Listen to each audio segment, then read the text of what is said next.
Sultingiausia čeburėkai su jautiena. Dėsim 500 gramų miltų, 250 ml verdančio vandens, dėsim maždaug šaukštą druskos, 4 šaukštus aliejus. Tai ką dabar dedam į šaldytuvą, kad tešlabiškai pailsėtų ir susijungtų visi ingredientai. Būtinai plėvelė, kad nesudžiūtų. O kol kas pasidarome faršą.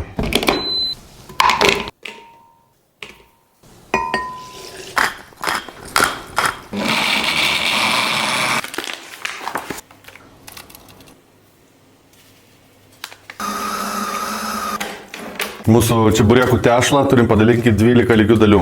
2 dalis, 4 dalis. Ne, kažkas ne taip. Raskačiuojam. Mėsytės negailim. Kraštus su vandeniu suvilgom, kad suliptų.